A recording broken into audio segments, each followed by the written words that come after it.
I'd like to welcome each and every individual to Voices of Integrity with Young Men. And when we say voices of integrity, what does that mean? It means, integrity. And so, what is integrity? Well, the integrity of a building is the design and the materials of it, and and so the integrity of friendships is interesting. And so, there's a lot of deception, it seems like, out there. There's a lot of The actual definition off Google of integrity is the quality of being honest and having strong moral principles, moral uprightness. so you had an interesting opportunity with friends. And so what's your question for us on that today, Luke? So, I guess, how do you know when your friends are a bunch of goofballs or you got some actual problems and people don't like being around you because you have big issues? What if both are the That could be as well. right? So um I've looked at friendships pretty in depth.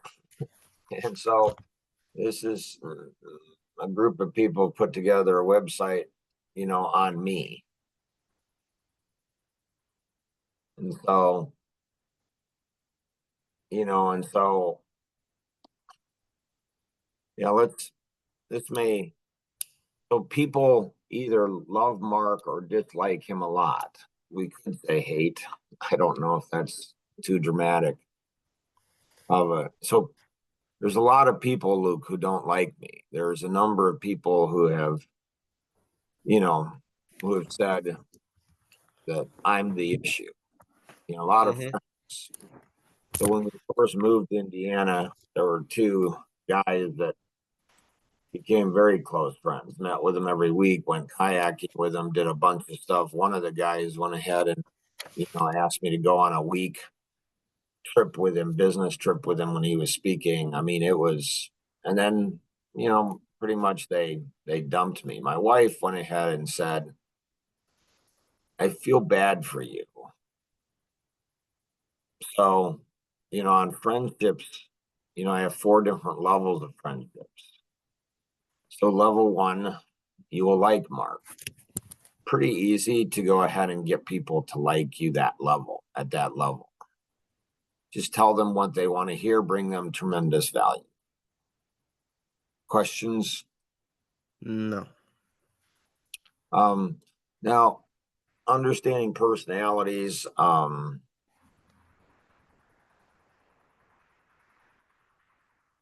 how to win friends and influence people. I would go ahead and read that book. It's a classic. Um, so how to win friends and influence people, and that will help you. I mean, essentially, it's telling people what they want to hear, and they'll like you. Serving them, um, making it all about them. They're going to like you. You're going to get a lot of level one friends. Level one friends are really easy to get. Level two is Mark's going to irritate you. Now, there's a very wide spectrum. There's little irritation from Mark, and there's a lot of irritation from Mark. Level three is you'll love Mark. Um, So we tend to like people who are like us, and we tend to fall in love with people who are opposite of us, romantically. But is that true also? Is that true in friendships too? It may be like people who have the courage to tell us the truth. And then level four, I think, is the deepest friendship where, our visions will connect. So when my dad died, I said to a group of people, when your life vision is bigger than death, you get over stuff. And so I had a friend, Peter Schmidt, interesting guy. He's an amputee. And he's the first one. Like we were at a coffee connection and he went ahead and like he wanted to be a worldwide speaker and author. He wrote a book, included me in it, said some nice things. I appreciate that. We were talking a few years back. So we've known each other, I don't know, 15 years or something. He says, Mark, you're a pain to have as a friend. And I'm like, no kidding. Yeah, I get that.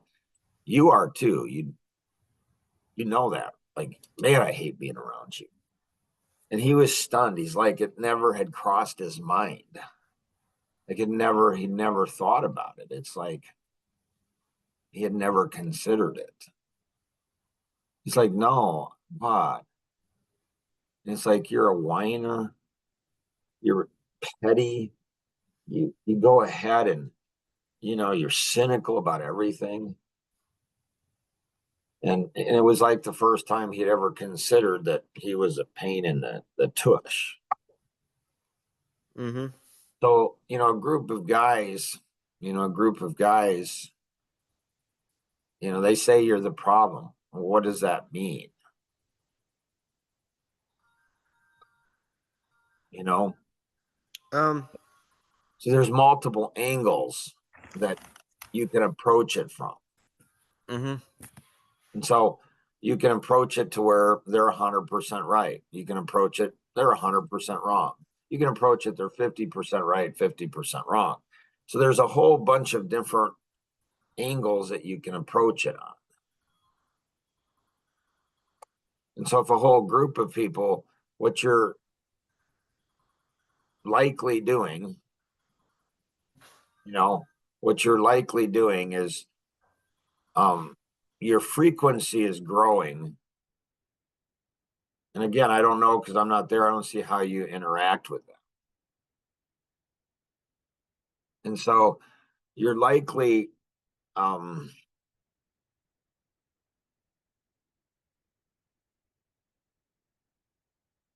potentially a threat to them. So you're a threat to how they think, their worldview. Okay. And have you read the white paper Men Are Wusses? Yeah. Men Who Are Wusses. Mm-hmm. So you go at the bottom of that and you go at the bottom of that, you go ahead and have a question and you write that in there. Do they have emails?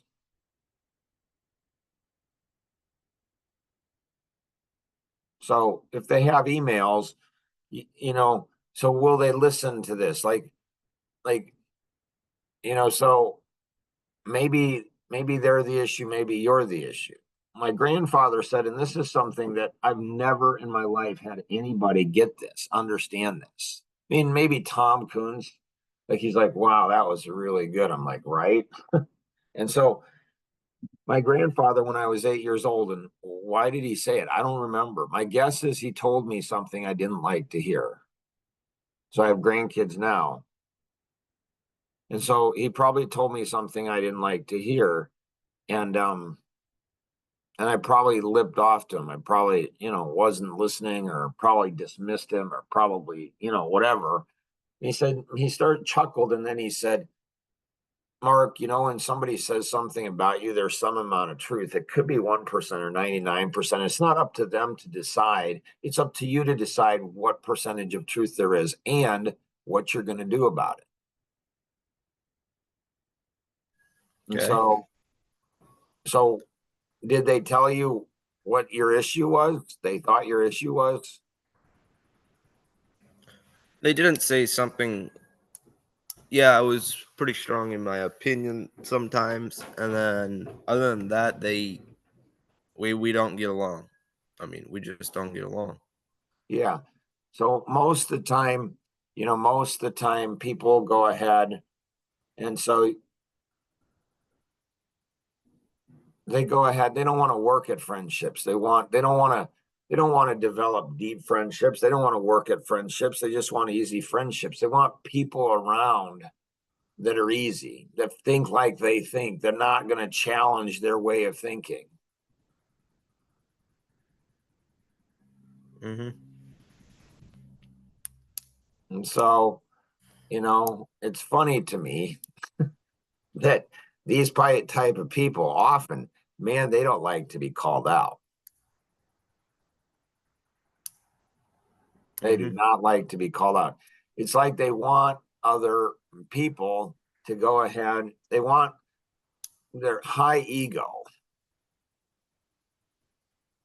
And so they feel very insecure. I mean, there was this woman at my dad's church, and I knew that, I could feel that she didn't like me. I could never, her name was Maggie Todd, and her husband was Rich Todd. And, and Rich liked me a lot. It's not saying a lot because he liked everybody. He was just one of those guys, really super friendly guy. And he liked me a lot. But he liked everybody out of respect for his marriage, though. I could tell that his wife didn't like me. So I didn't, it's a small church, like 100, 125. So you can't avoid him totally. But I didn't, I'm like, if she doesn't like me, it's okay. It's not that big a deal.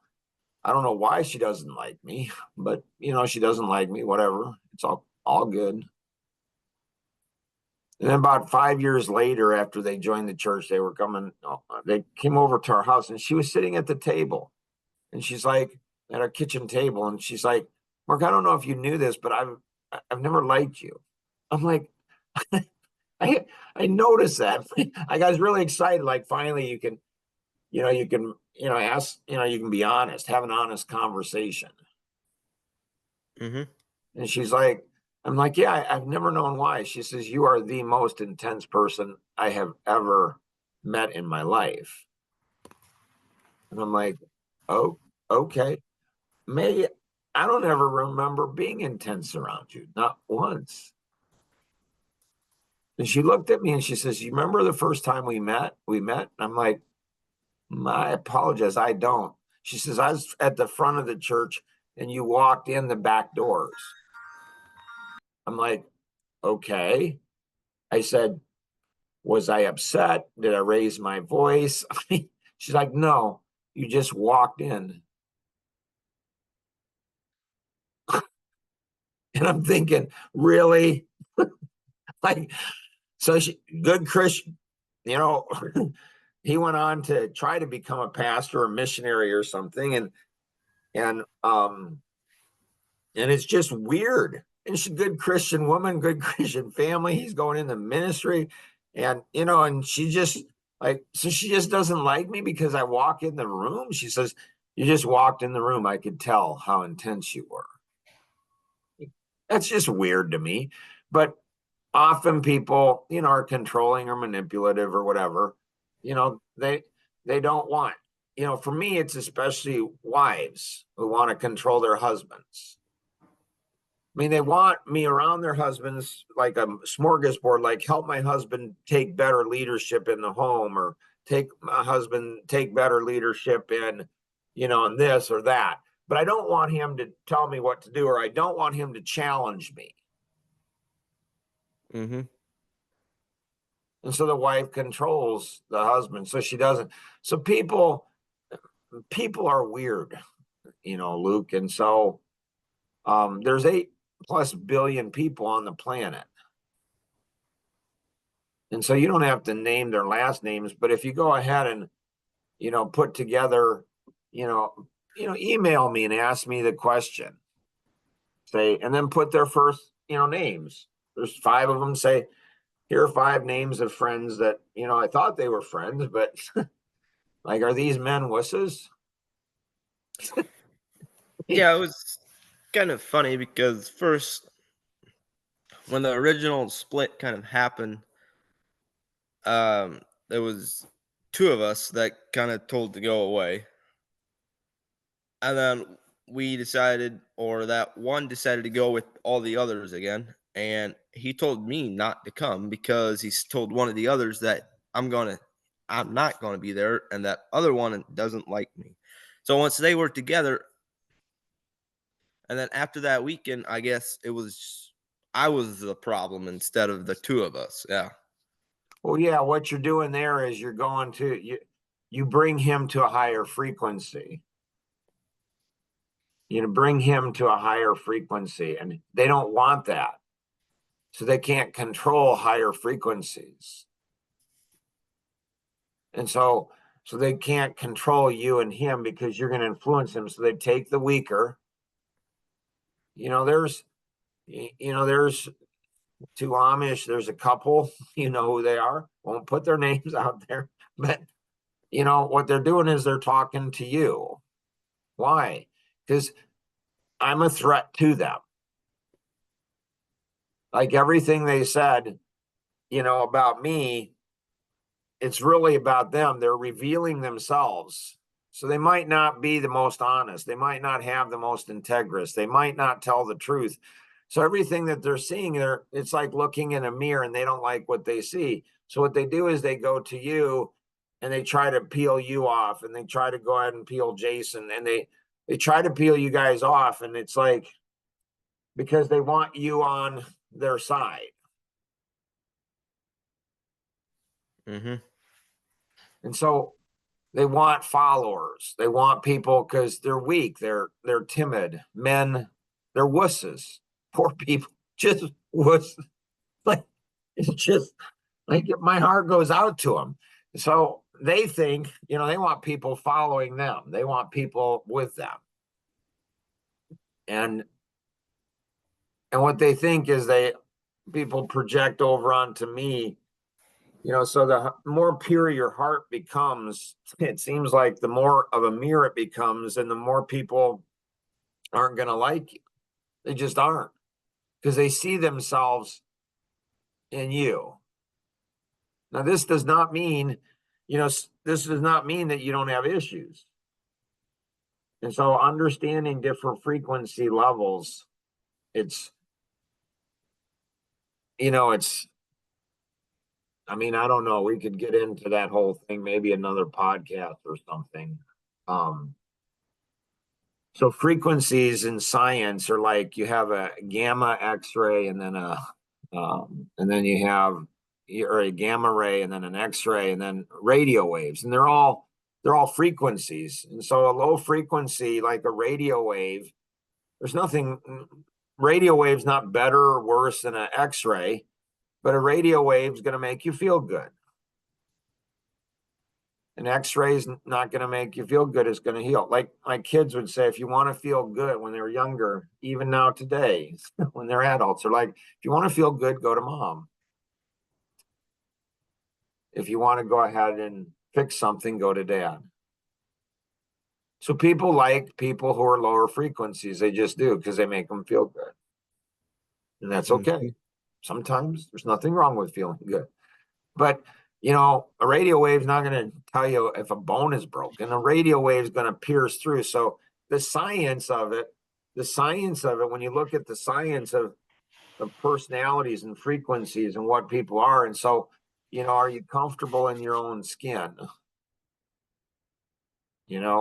Are you, or do you have to be around somebody else to validate you? I remember Nancy Virch, Nancy, and my brother Ken, and they projected on one of the podcasts. They said, Mark, you need to be validated. I'm like, I do? I didn't get defensive. No, I don't. It's like, I do? I didn't realize that. And I'm like, why? Why would you say, everybody needs validation? And it's like, what they meant to say, they didn't mean everybody. They said everybody, and both of them can be really, Ken and Nancy. Oh my goodness. They can be so picky about details. Like when they want to be about words, oh my goodness.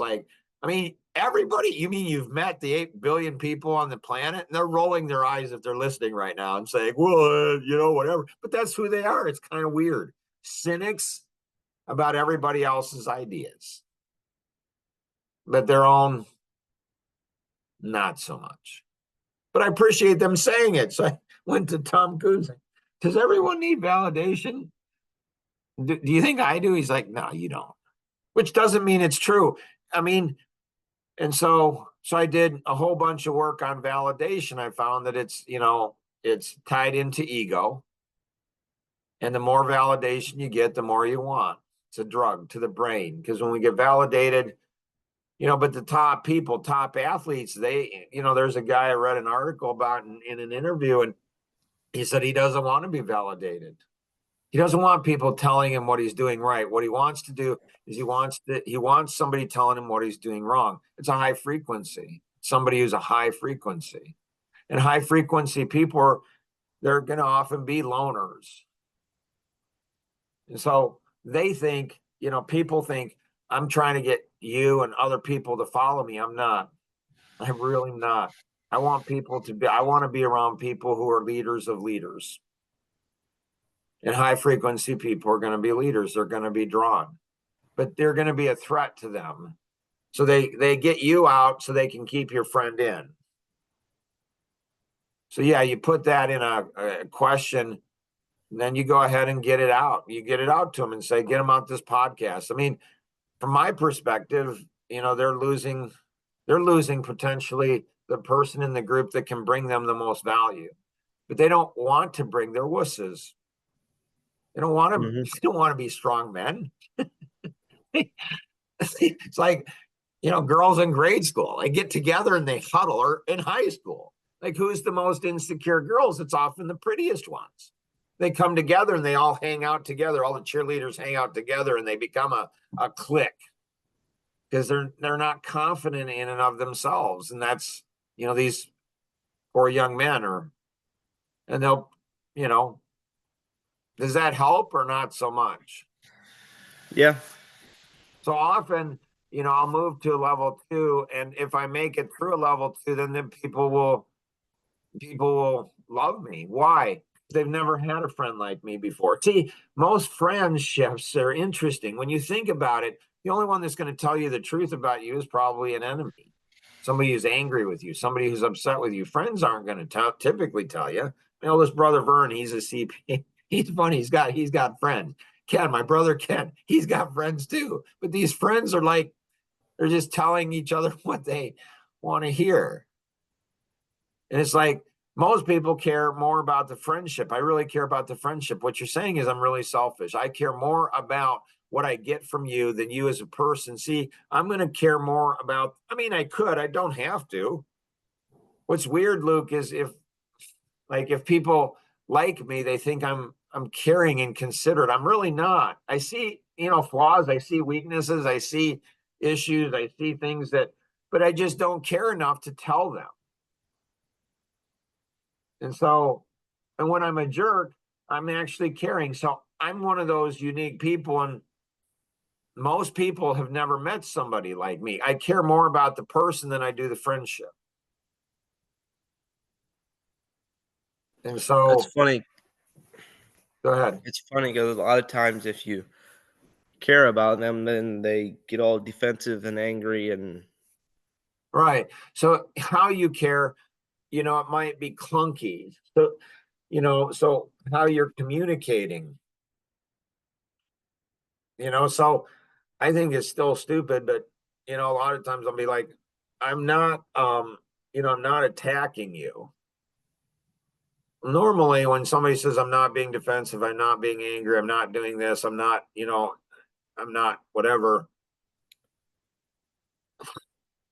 Like normally they're doing what they say they're not doing. But I guess there's a technique to it. It says, like, I'm not attacking you, because they're going to feel attacked. But how do so there's 3 men that or know of that, they're wusses. And so they just are. I won't give names because they'll get all,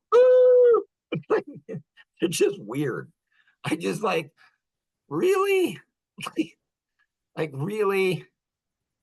And they think they're amazing. And they are, but not the way they think they are. They think they're strong. I don't know if I see strength, they could be strong, they could be strong, but it's like, I don't know, like you watch the video, you watch the video that Jim Bontrager, one of the best gifts I've ever been given to me. And I don't know, I guess we could play it here. Let me go ahead and, because it's interesting. I mean, it's an interesting.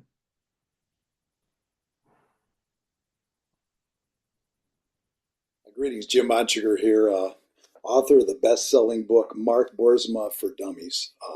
Tremendous resource. You'll see the subtitle there. The first thing you may truly know is you really don't know what you thought you knew. And, that just sums up my experience. When I first met Mark, I, like many of you, are trying to figure this guy out. And so I just thought I'd put together a guide here to help you better understand. And I'd like to share with you some of my collective wisdom that I've found in my relationship with him and help save a bunch of time here. So you'll notice we have a number of exciting things that I learned. First of all, I like you are wondering, I never met anybody like this guy. But I did learn a handful of things I want to share with you and maybe save you some time here. Maybe answer some questions for you. The first thing you got to understand about Mark is he believes that you were given a gift called life, that you have tremendous potential to make the world a better place. It doesn't matter how that looks like. It can be in business. It could be you as an individual running a nonprofit, maybe as a pastor or a dad or a mom, husband, wife. But the other thing that Mark firmly believes is that we all have blind spots. We have things that are keeping us back from being everything we're designed to be.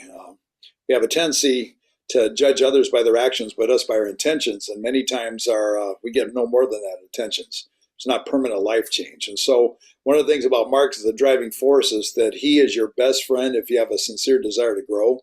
That if you have the humility and want to be accountable to have people in your lives, that collectively we could make our time on earth count, then I'm telling you right now, this guy's going to be one of your best friends. But you need to be warned also.